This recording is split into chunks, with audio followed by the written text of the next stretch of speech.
Salam jumpa lagi bersama saya, Pastor John Lewar SVD. Suara Pagi. Hari Senin 18 Oktober 2021, Pekan Biasa ke-29, Pesta Santo Lukas, Pengarang Injil dan Kisah Para Rasul, Pelindung Dokter dan Seniman. Bacaan Injil pada hari ini diambil dari Lukas bab 10 ayat 1 sampai dengan 9. Mari kita membaca sabda Tuhan, merenungkannya, masuk dalam keheningan dan doa. Dalam nama Bapa dan Putera dan Roh Kudus. Amin. Tuhan bersamamu dan bersama rohmu. Inilah Injil Yesus Kristus menurut Lukas. Dimuliakanlah Tuhan.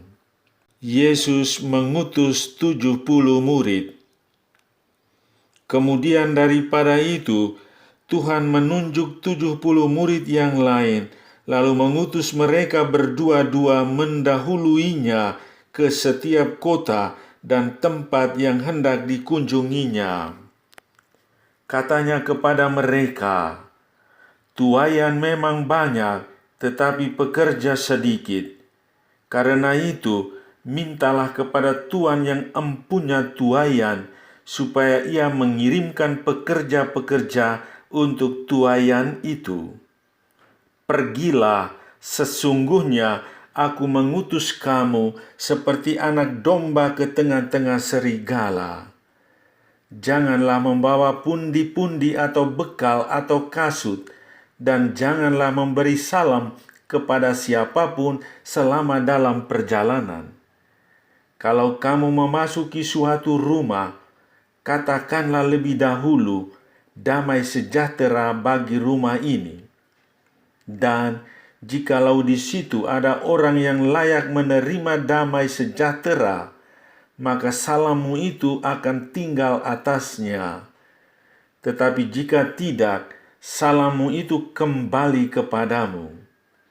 Tinggallah dalam rumah itu, makan dan minumlah apa yang diberikan orang kepadamu, sebab seorang pekerja patut mendapat upahnya.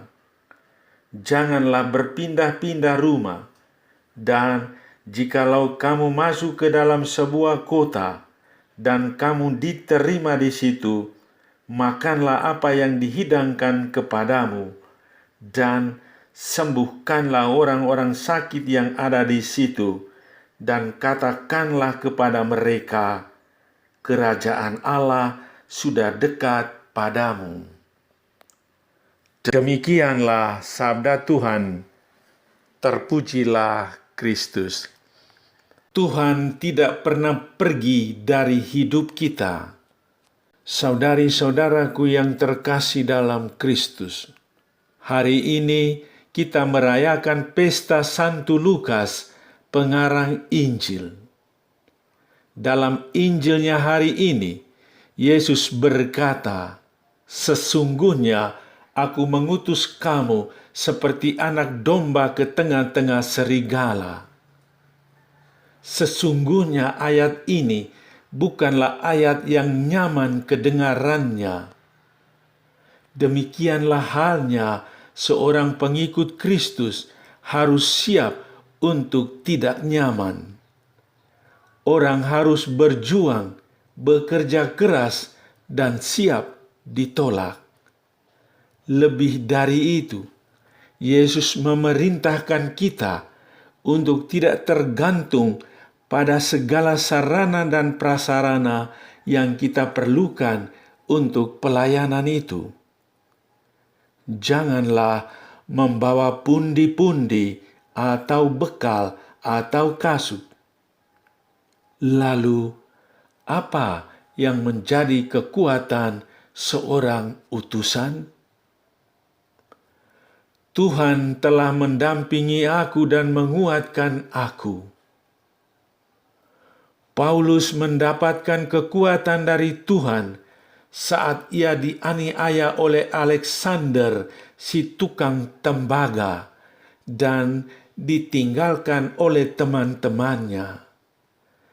Tuhan adalah satu-satunya sumber penghiburan dan kekuatan bagi Paulus saat menanggung penderitaan. Saudari-saudaraku yang terkasih dalam Kristus, demikian hal hidup kita. Tiada sesuatu pun yang dapat menjamin hidup kita. Persahabatan pun tidak, apalagi harta duniawi. Semuanya bisa datang dan pergi begitu saja. Tetapi Tuhan tidak pernah pergi dari hidup kita. Saudara, ambil sikap tenang dan rasakan damai itu mengalir ke seluruh tubuh Anda. Tuhan menyegarkan dan membawa sukacita bagimu. Dia mendampingi dan menguatkan jiwa ragamu. Maka bersyukurlah kepadanya. Marilah berdoa. Ya Tuhan, hanya padamu ada damai. Hanya daripadamu ada sukacita. Hanya bersamamu hidupku aman dan sejahtera. Janganlah tinggalkan aku seorang diri. Amin. Salam Maria penuh rahmat, Tuhan sertamu. Terpujilah engkau di antara wanita, dan terpujilah buah tubuhmu Yesus. Santa Maria Bunda Allah, doakanlah kami yang berdosa ini, sekarang dan pada waktu kami mati. Amin. Sahabatku yang terkasih, selamat hari Senin. Salam, doa, dan berkatku untukmu dan keluarga di mana saja berada. Bapa dan Putera dan Roh Kudus. Amin.